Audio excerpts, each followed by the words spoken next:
Wow, guys, umpama satu roller coaster yang ada naik turun dia, ada dia punya kiri kanan dia dan ada yang terbaliknya. Macam itulah cerita Cristiano Ronaldo yang akhirnya kembali ke Manchester United. Ronaldo is back, guys. The legend is back. Aku dah siasat sebab semalam aku keluar cerita sejam ke 2 jam sebelum cerita berkaitan dengan Ronaldo kembali ke Man United, umpama sesuatu yang muncul entah daripada mana, sedangkan cuma ada satu front runner pada ketika itu, iaitu Manchester City. Itu yang kita fikir kan. Tapi sebenarnya lain dia. Aku dah siasat apa yang benar-benar terjadi. Okay, sebelum tu untuk rekod, Ronaldo menjaringkan 118 gol dalam 292 penampilan untuk Manchester United sekitar 2003 hingga 2009. Kita semua tahu di bawah kendalian Sir Alex Ferguson sebelum berhijrah ke Real Madrid. Total dia menang 30 trofi dalam karier dia, termasuk UCL 5 kali, FIFA World Club Cup 4 kali, 7 title EPL, La Liga dan Serie A secara combine, dan Euro 2016 bersama dengan Portugal, dan tak lupa juga 5 Ballon d'Or yang dipegang. Setakat ni lah kita tak tahu kan, mungkin tahun depan dia menang lagi kan. Tengok gaya dia, tak tahu bila dia nak retire kan. Mengikut sumber-sumber yang boleh dipercayai dari Athletic, Guardian dekat UK, cerita panjang dia aku pendekkan.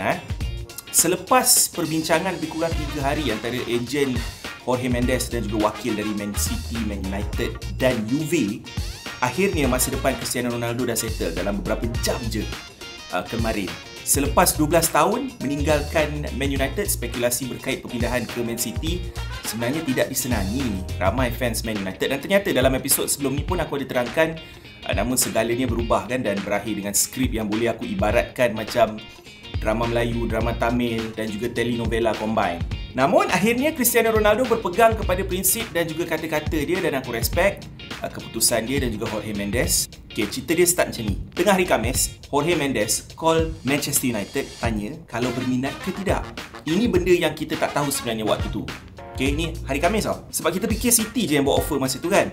Sebab itu yang dilaporkan. Sebelum dia kembali untuk pre-season training pertengahan bulan Julai, dia sebenarnya dah sound Jorge Mendes suruh cari klub baru sebab dia dah plan nak ciao selepas kegagalan Portugal dekat Euro 2020 sekadar round of 16.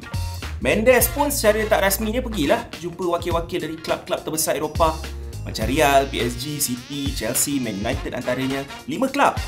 Namun tak ada siapa pun yang bagi perkembangan balik lepas Mendes dah table offer untuk kata Ronaldo nak ciao. Ini kira awal Julai lah, pada waktu tu sebelum Ronaldo masuk training mid of July.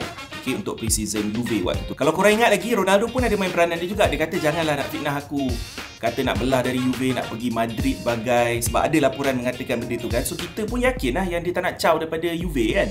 Namun bila offer City sejumlah 120 juta pound kepada Levy dan Spurs untuk Kane ditolak, tiba-tiba semuanya berubah. Sebab Mendes yakin dia boleh settlekan deal untuk bawa CR7 ke Man City, walaupun City macam nak tak nak bayar transfer fee 28 hingga 30 juta euro tu. So lepas tu, Ronaldo pun request nak buat meeting dengan Allegri dan luahkan hasrat dia untuk meninggalkan Juventus. Tapi lepas tu, Pavel Nedved pula, naik presiden Juventus, nafikan Ronaldo akan meninggalkan Turin dan berkata dia akan kekal dan jangan buat story benda tak betul. Lagi sekali kita kena scam. Belakang tabir, makin kuat Mendes bekerja keras nak cari tim untuk Ronaldo. Dalam diam dia dah mula deal dengan City yang degil dengan pendirian diorang, cuma nak ambil Ronaldo kalau free transfer je. Dan mungkin itu sebab utama ada swap deal lah untuk Bernardo dengan Sterling bagai yang aku ada explain dalam video lepas juga kan. Namun sporting director Juve tetap nak juga transfer fee 30 juta euro tu. Memang drama weh. Sebab katanya nak kasih seimbang kedudukan keuangan Juve semata-mata mengikut piawaian FFP kan. Cherubini, kalau kau nak tahu, pengganti Fabio Paratici yang gerak ke Spurs. Cherubini ni, dia dengan Mendes ni tak berapa rapat. So Mendes kira tak sengam dengan dia berbanding dengan Paratici lah kan. So berbalik kepada cerita dia, walaupun City dah ready nak offer Sterling dengan Bernardo, namun diorang masih lagi belum buat offer secara rasmi sebenarnya kepada Juve. Sebab Juve pun melampau lah kan. Diorang minta Gabriel Jesus kot yang City tak sanggup nak lepaskan. Mendes menghabiskan masa petang Khamis tu nak selesaikan isu antara dua klub ni lah, yang dua-dua ada permintaan masing-masing dan dua-dua tak nak mengalah. Namun bila dua-dua dah tak sehaluan antara City dan Juve, last-last dia angkat telefon, call terus Old Trafford. Dalam beberapa jam je, terima kasih kepada campur tangan 3 orang ni, Rio Ferdinand, Bruno Fernandes dan juga Sir Alex Ferguson. Ya, Bruno Fernandes akhirnya Man United dan Mendes bersetuju dengan permintaan kedua-dua pihak dan juga permintaan pribadi Ronaldo dalam kontrak 2 tahun yang dia nak tu. So pagi Jumaat seterusnya diorang dah start nego lah nilai perpindahan, kira last step lah sebelum nak announce kan. Mula-mula Man United offer sekitar 12 juta euro je. Tapi lalas mereka bersetuju untuk nilai perpindahan sekitar 20 juta euro total lah, termasuk add-on, tambahan bagai. Pada waktu yang sama Ronaldo dah naik kereta dia dah drive ke training ground Juve nak ambil barang peribadi dia, inform member-member lain selain Allegri yang dia akan gerak lah ke Old Trafford dan kembali ke Liga Perdana Inggeris. So inilah cerita sebenarnya kawan-kawan. Kita macam kena scam jugalah sebab kita follow update mengikut apa yang kita disajikan oleh media. Sedangkan deal dengan Man United ni dah start sejak Khamis lagi. Apapun, ini prospek yang sangat exciting lah untuk EPL dan FPL. Kembali ni Ronaldo yang dikatakan akan start dalam game lawan Newcastle. Banyak-banyak game kena start lawan tim aku Tak apalah, kalau kena belasah sekalipun aku janji dapat tengok Ronaldo ni gameplay cukup. Impact kepada pemain-pemain lain. Dalam segala keceriaan, kita harus juga persoalkan apa maksudnya kepada pemain sedia ada dalam skuad Man United ni dalam 2 tahun akan datang. Man United bermula musim ini dengan Mason Greenwood sebagai forward dan menjaringkan 2 gol dalam 2 game setakat ni. Namun adakah dia akan dapat peluang untuk meneruskan momentum dia beraksi dengan kehadiran CR7? Adakah dia akan benefit? Kepulangan Ronaldo ni sudah pasti akan menunjukkan kekurangan Martial yang bakal menjadi sekadar pilihan keempat lah di bahagian serangan dan juga Man United. Lagi-lagi dengan game dia yang agak menghampakan lawan Soton itu kan, maybe transfer request dah on the way lah. Bruno macam mana? Penalty taker dan juga free kick duty sudah pasti kekuatan Ronaldo juga. Walaupun Bruno pun terlibat secara tak langsung dalam deal bawa Ronaldo kembali ke Old Trafford, tapi adakah dia harus risau dengan peranan dia sekarang?